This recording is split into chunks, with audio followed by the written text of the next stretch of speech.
ಮೋದಿಗೆ ಮರ್ಮಾಘಾತ. ನಮಸ್ಕಾರ friends, first ಕನ್ನಡಕ್ಕೆ ಸ್ವಾಗತ. ಇದು ಎಡಿಟರ್ ಸ್ಪೆಷಲ್.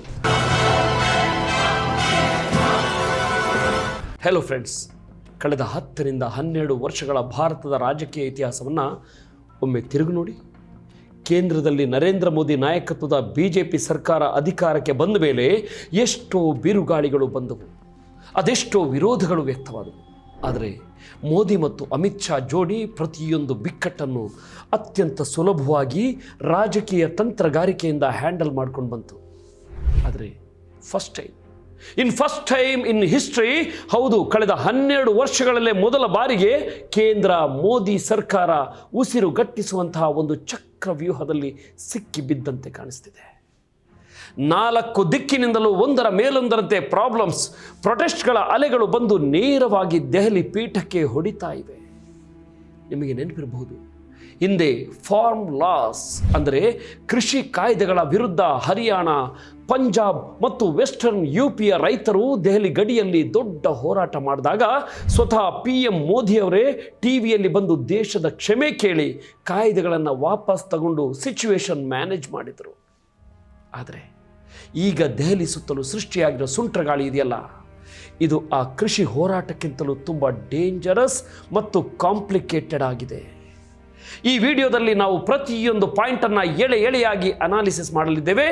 ಜಿರಳೆ ದಂಗೆಯಿಂದ ಹಿಡಿದು ನೀಟ್ ವಿವಾದ, ಟ್ರೇಡ್ ಡೀಲ್ ಗೊಂದಲ, ಕಾಶ್ಮೀರ ಲಡಾಖ್ ಸವಾಲು ಮತ್ತು ಅಯೋಧ್ಯೆಯ ಎಮೋಷನಲ್ ಡ್ಯಾಮೇಜ್ ವರೆಗೆ ಪ್ರತಿಯೊಂದು ಡೀಟೇಲ್ ಇಲ್ಲಿದೆ. ವಿಡಿಯೋ ಕೊನೆ ತನಕ ಮಿಸ್ ಮಾಡದೆ ನೋಡಿ. ವಿಷಯ ಎಲ್ಲಿಂದ ಶುರುವಾಯಿತು ಗೊತ್ತಾ? ದೇಶದಲ್ಲಿ ನೀಟ್ ಪರೀಕ್ಷೆಯ ಅಕ್ರಮ ವಿವಾದ ಮತ್ತು ಶಿಕ್ಷಣ ಸಚಿವ ಧರ್ಮೇಂದ್ರ ಪ್ರಧಾನ್ ಅವರ ರಾಜೀನಾಮೆಗೆ ಆಗ್ರಹಿಸಿ ವಿದ್ಯಾರ್ಥಿಗಳ ಆಕ್ರೋಶ ಮುಗಿಲು ಮುಟ್ಟಿತ್ತು. ಇದೇ ಟೈಮ್ನಲ್ಲಿ ಸೋಷಿಯಲ್ ಮೀಡಿಯಾದಲ್ಲಿ ಕಾಕ್ರೋಚ್ ಪಾರ್ಟಿ ಅಥವಾ ಜಿರಳೆ ಪ್ರೊಟೆಸ್ಟ್ ಅನ್ನೋ ಒಂದು ಹೊಸ ಟ್ರೆಂಡ್ ಶುರುವಾಯಿತು. ಆರಂಭದಲ್ಲಿ ಇದನ್ನು ಸರ್ಕಾರ ಜಸ್ಟ್ ಒಂದು ಮೀಮ್, ಸೋಷಿಯಲ್ ಮೀಡಿಯಾ ತಮಾಷೆ ಅಂತ ಲೈಟಾಗಿ ತಗೊಳ್ತು, ನೆಗ್ಲೆಕ್ಟ್ ಮಾಡ್ತು. ಆದರೆ ಯಾವುದೇ ಸರ್ಕಾರ ಆಡಳಿತ ನಡೆಸಿ 10-12 ವರ್ಷಗಳಾದಾಗ ಸಣ್ಣ ಮಟ್ಟದ ಆಡಳಿತ ವಿರೋಧಿ ಅಲೆ, ಆಂಟಿ ಇನ್ಕಂಬೆನ್ಸಿ ಇರುತ್ತೆ. ಇಂಥ ವಿಷಯದಲ್ಲಿ ಸಣ್ಣ ಪ್ರತಿಭಟನೆಯನ್ನು ನೆಗ್ಲೆಕ್ಟ್ ಮಾಡಬಾರ್ದು ಅನ್ನೋದಕ್ಕೆ ಈ ಘಟನೆ ಬೆಸ್ಟ್ ಎಕ್ಸಾಂಪಲ್. ಯಾವಾಗ ಲಡಾಖ್ನ ವಾಯ್ಸ್ ಆಗಿರೋ ಸೋನಂ ವಾಂಗ್ಚುಕ್ ಅವರು ಈ ಪ್ರತಿಭಟನೆಗೆ ಎಂಟ್ರಿ ಕೊಟ್ಟು ಉಪವಾಸ ಸತ್ಯಾಗ್ರಹ ಶುರು ಮಾಡಿದ್ರು, ಇಡೀ ಗೇಮ್ ಚೇಂಜ್ ಆಯಿತು ನೋಡಿ.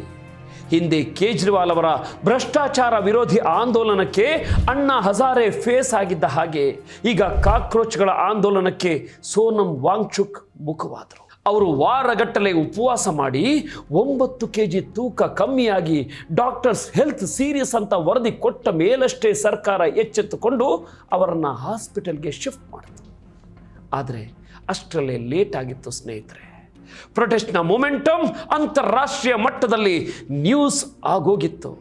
ಇದಾದ ಮೇಲೆಯೂ ದೆಹಲಿ ಪೊಲೀಸರು ಪ್ರೊಟೆಸ್ಟ್ ಹ್ಯಾಂಡಲ್ ಮಾಡಿದ ರೀತಿ ಪರಿಸ್ಥಿತಿಯನ್ನು ಇನ್ನಷ್ಟು ಹದಗೆಡಿಸಿತು.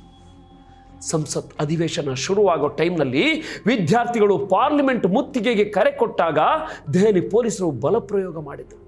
ವಿದ್ಯಾರ್ಥಿಗಳು ಬಿದ್ದು ಒದ್ದಾಡೋದು, ದಯನೀಯವಾಗಿ ಬೇಡ್ಕೊಳ್ಳೋ ಸಣ್ಣ ವಿಡಿಯೋ ಕ್ಲಿಪ್ಗಳು ಕೋಟ್ಯಂತರ ಜನರಿಗೆ ತಲುಪಿ ಸರ್ಕಾರದ ಮೇಲೆ ತೀವ್ರ ಆಕ್ರೋಶ ವ್ಯಕ್ತವಾಗೋಕೆ ಕಾರಣವಾಯಿತು. ಇಲ್ಲಿ ಮುಖ್ಯ ಪ್ರಶ್ನೆ ಏನು ಗೊತ್ತಾ ನಿಮಗೆ? ನೀಟ್ ವಿವಾದ ಶುರುವಾದ ತಕ್ಷಣ ಧರ್ಮೇಂದ್ರ ಪ್ರಧಾನ್ ಅವರ ರಾಜೀನಾಮೆ ತೆಗೆದುಕೊಂಡಿದ್ರೆ ವಿಷಯ ಇಷ್ಟೊಂದು ಡ್ರ್ಯಾಗ್ ಆಗ್ತಿರಲಿಲ್ಲ. ಇತ್ತ ಪಂಜಾಬ್ ಮತ್ತು ಹರಿಯಾಣ ಭಾಗದಲ್ಲಿ ರೈತರು ಮತ್ತೆ ರೋಡ್ಗೆ ಇಳಿದಿದ್ದಾರೆ.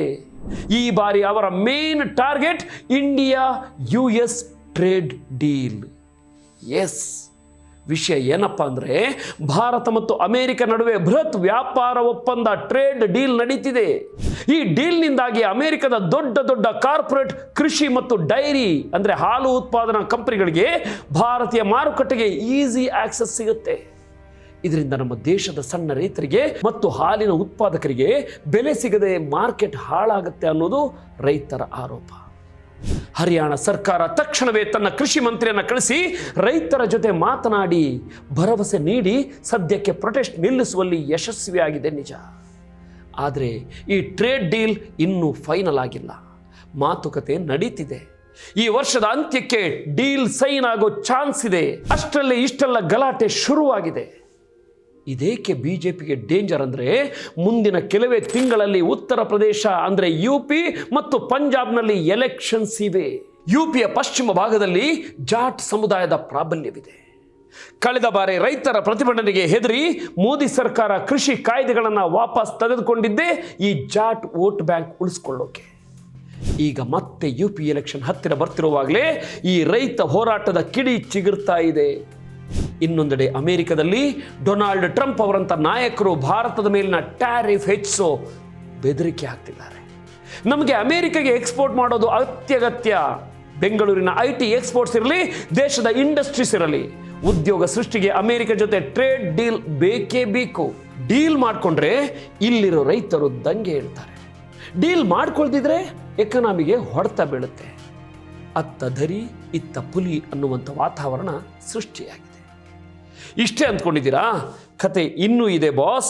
ಇಡೀ ದೇಶಾದ್ಯಂತ ಈ ಗೊಂದಲ ನಡೀತಿರುವಾಗಲೇ ಜಮ್ಮು ಕಾಶ್ಮೀರದ ಮುಖ್ಯಮಂತ್ರಿ ಒಮರ್ ಅಬ್ದುಲ್ಲಾ ದೆಹಲಿಯ ಜಂತರ್ ಮಂತರ್ಗೆ ಬಂದು ಧರಣಿ ಶುರು ಮಾಡಿದ್ದಾರೆ. ಅವರ ಡಿಮ್ಯಾಂಡ್ ಏನು? 2019ರಲ್ಲಿ ಆರ್ಟಿಕಲ್ 370 ರದ್ದು ಮಾಡಿದಾಗ ಜಮ್ಮು ಕಾಶ್ಮೀರಕ್ಕೆ ಪೂರ್ಣ ರಾಜ್ಯದ ಸ್ಥಾನಮಾನ, ಸ್ಟೇಟ್ ಹುಡ್ ಕೊಡ್ತೀವಿ ಅಂತ ಕೇಂದ್ರ ಸರ್ಕಾರ ಪ್ರಾಮಿಸ್ ಮಾಡಿತ್ತು. ಆ ಭರವಸೆಯನ್ನು ತಕ್ಷಣ ಈಡೇರಿಸಿ ಅಂತ ಅವರು ಪಟ್ಟು ಹಿಡಿದಿದ್ದಾರೆ. ಇಂಟರ್ನ್ಯಾಷನಲ್ ಲೆವೆಲ್ನಲ್ಲಿ ನಾವು 370 ತೆಗೆದು ಕಾಶ್ಮೀರದಲ್ಲಿ ಶಾಂತಿ ತಂದಿದ್ದೀವಿ, ಹೊಸ ಕಾಶ್ಮೀರ ಕಟ್ಟಿದ್ದೀವಿ ಅಂತ ಮೋದಿ ಸರ್ಕಾರ ಇಡೀ ಜಗತ್ತಿಗೆ ಸಾರಿತ್ತು. ಆದರೆ ಅದೇ ಕಾಶ್ಮೀರದ ಜನರಿಂದ ಆಯ್ಕೆಯಾದ CM ದೆಹಲಿಗೆ ಬಂದು ಪ್ರತಿಭಟನೆ ನಡೆಸಿದರೆ ಅದು ಅಂತಾರಾಷ್ಟ್ರೀಯ ಮಟ್ಟದಲ್ಲಿ ಭಾರತಕ್ಕೆ ದೊಡ್ಡ ಮುಜುಗರ ತರುತ್ತೆ. ಪಾಕಿಸ್ತಾನವು ಕೂಡ ಇದನ್ನೇ ಅಸ್ತ್ರ ಮಾಡಿಕೊಳ್ಳೋ ಚಾನ್ಸ್ ಇರುತ್ತೆ. ಸರಿ, ಕಾಶ್ಮೀರಕ್ಕೆ ಸ್ಟೇಟ್ ಹುಡ್ ಕೊಟ್ಟು ಬಿಡೋಣ ಅಂದರೆ ಪಕ್ಕದಲ್ಲೇ ಇರೋ ಲಡಾಖ್ ಸುಮ್ಮನಿರುತ್ತಾ?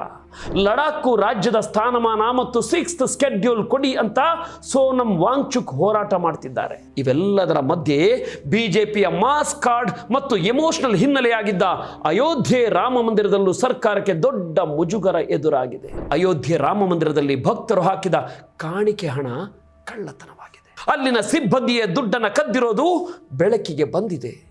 500 ವರ್ಷಗಳ ಹೋರಾಟದ ನಂತರ ದೇಶದ ಪ್ರತಿಯೊಂದು ಮೂಲೆಯಿಂದ ಇಟ್ಟಿಗೆ ಮತ್ತು ಕಾಣಿಕೆ ಸಂಗ್ರಹಿಸಿ ಕಟ್ಟಿದ ರಾಮ ಮಂದಿರದಲ್ಲೇ ಕಾಣಿಕೆ ಹಣಕ್ಕೆ ಸರಿಯಾದ ಭದ್ರತೆ ಇಲ್ಲ ಅಂದರೆ ಜನ ಏನನ್ಬೇಕು? ಇದು ಬಿಜೆಪಿಯ ಸಿದ್ಧಾಂತಕ್ಕೆ ಬಿದ್ದ ದೊಡ್ಡ ಭಾವುಕ ಪೆಟ್ಟು, ಅಂದರೆ ಎಮೋಷನಲ್ ಡ್ಯಾಮೇಜ್.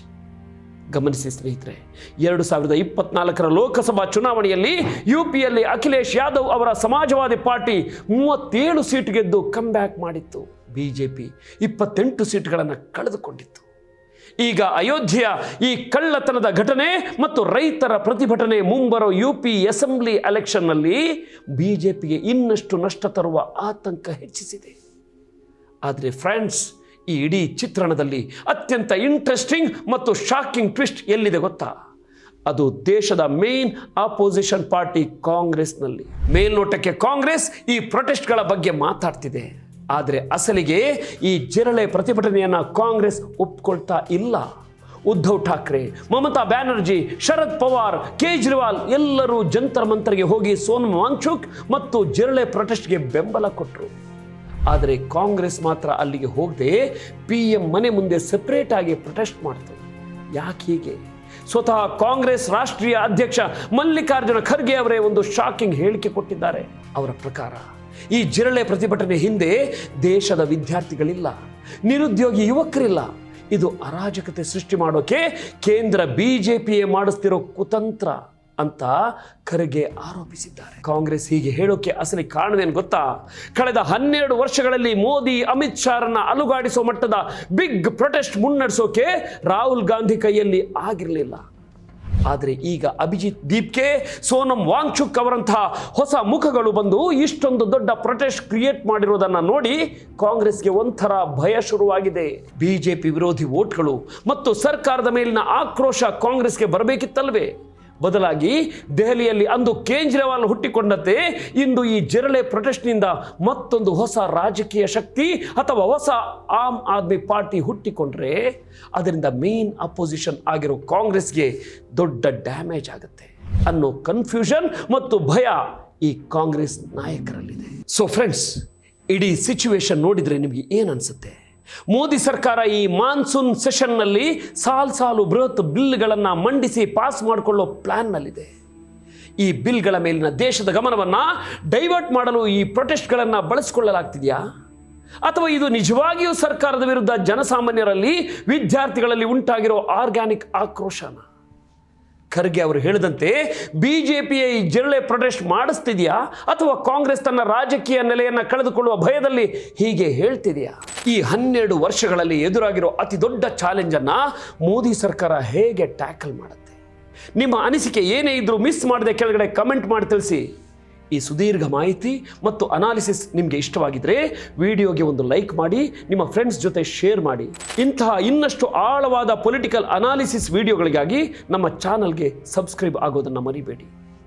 ಮತ್ತೊಂದು ಇಂಟ್ರೆಸ್ಟಿಂಗ್ ಟಾಪಿಕ್ ಜೊತೆ ಸಿಗೋಣ. ನಮಸ್ಕಾರ.